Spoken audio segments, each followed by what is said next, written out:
सुनते ही शेर और धोबी की कहानी बने रहे हमारे वीडियो के साथ। बहुत पहले की बात है। एक किसान अपने खेत में धान की कटाई कर रहा था। इतने में शाम हो गई। अंधेरा होने से किसान चिंतित होने लगा। चिंतित होने से किसान मजदूरों से कहने लगा कि धान की कटाई का काम जल्दी से पूरा किया जाए, क्योंकि जितना हमें भय रात का नहीं, उससे ज्यादा भय सांझा भाई का है। ज्यादा अगर रात हो गई तो शेर और गीदड़ यहाँ पर आते जाते रहते हैं। किसान की बातें एक शेर सुन रहा था। शेर अपने शिकार की तलाश में वहाँ गन्ने के खेत में छिपा बैठा था। किसान की बातें सुनते ही शेर के दांत खट्टे हो गए। शेर किसान पर हमला करने के काबिल नहीं था, क्योंकि शेर अब उम्र के हिसाब से बूढ़ा हो गया था। शेर भय के मारे बैठा बैठा कांप रहा था। शेर को ठंड के महीने में पसीना आ रहा था। जिस सांझा भाई के भय से किसान भागना चाहता था, वहाँ उस सांझा भाई को अपने से भी खूंखार और खतरनाक जंगली जानवर समझने लगा था। थोड़ी देर में बहुत जोर की आंधी आई। किसान कटे हुए धान को इकट्ठा कराने लगा। धान को इकट्ठा कराने के बाद वहाँ एक वृक्ष पर जा बैठा। किसान को उस वृक्ष पर बैठने से उसे अपना खेत और मजदूर दिखाई दे रहे थे। इतने में बहुत तेजी के साथ बिजली तड़पी। गांव का एक धोबी का गधा अपनी रस्सी तोड़कर भाग गया। धोबी उस गधे के पीछे पीछे दौड़ता हुआ गन्ने के उसी खेत में आ गया, जहां शिकार शेर की तलाश में सांझा भाई के डर से दुका बैठा हुआ था। अंधेरे में शेर को गन्ने में छिपकर बैठा हुआ देखकर धोबी ने सोचा, यहाँ मेरा गधा छिपकर आ बैठा है। और शेर ने सोचा कि यहाँ सांझा भाई है, जो हमें पकड़ने के लिए आया है, जिसके डर से किसान भी घबरा रहा था। तभी धोबी शेर के दोनों कान पकड़कर शेर के ऊपर बैठ गया। उसने दोनों कानों को उमड़ते हुए कहा, एक गधे बोझ ढोने के भय और डर से यहाँ छिपकर आ बैठा है।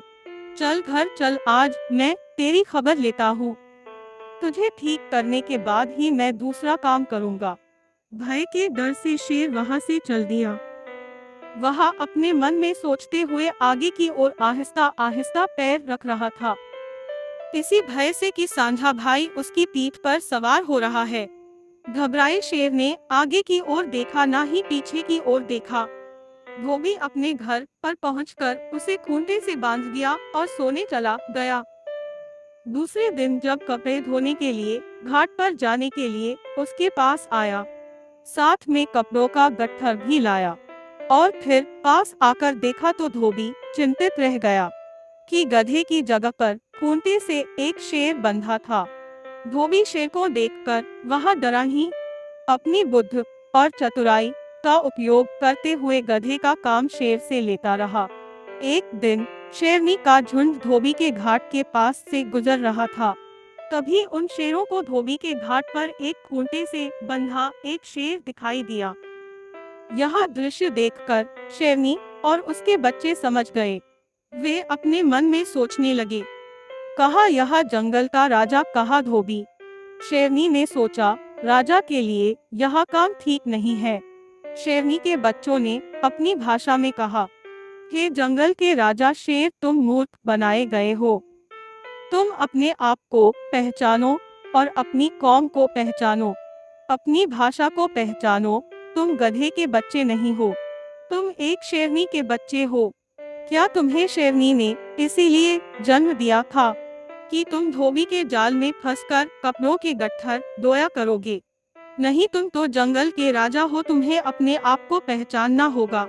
अपनी आजादी के लिए तुम्हें धोबी से लड़ना होगा, तभी तुम्हारी पीठ पर से धोबी का गट्ठर उतर सकता है। यदि तुम ऐसा नहीं करोगे तो जीवन भर गुलामी की जंजीरों में बंधे रहोगे। अपनी जाति के बच्चों की ऐसी निडरता भरी बातें सुनकर शेर की आंखें खुल गई। साथ में शेर के दिमाग का दरवाजा भी खुल गया। वह अपने आप को गधे से शेर समझने लगा। उसके दिल और दिमाग से सांझा भाई के डर का भूत उतर गया। वह धोबी को एक साधारण मानव और चालाक व्यक्ति समझने लगा। शेर अब इस विचार में था कि कब धोबी कपड़ा धोए और उसी समय कब उसे मार कर खाए। अब शेर अपनी मूर्खता का बदला धोबी से लेना चाहता था, किंतु ऐसा नहीं हुआ क्योंकि धोबी बहुत ही सतर्क रहता था। एक दिन शेर ने धोबी से कहा, तुम मुझे अपना गधा क्यों समझ रहे हो? अगर तुम अपना हित चाहते हो तो मुझे तुरंत छोड़ दो, नहीं तो ठीक नहीं होगा। वह धोबी मुस्कुराकर बोला, अगर मैं तुम्हें छोड़ दूं तो हमारे कपड़ों का गट्ठर कौन धोएगा? शेर ने कहा, तुम अपना गधा क्यों नहीं ढूंढ लेते हो? धोबी ने कहा, अगर तुम उस दिन गन्ने के खेत में नहीं छिपते तो मैं अपना गधा क्यों खोता? इसलिए मैं तुम्हें तब तक नहीं छोड़ सकता जब तक हमारा गधा नहीं मिल जाता। शेर अब समझ गया यह धोबी यूं नहीं मानेगा।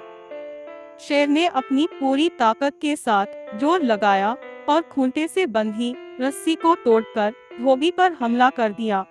मुझे गधा समझता है, अब देख मैं तुझे कैसे मारता हूँ।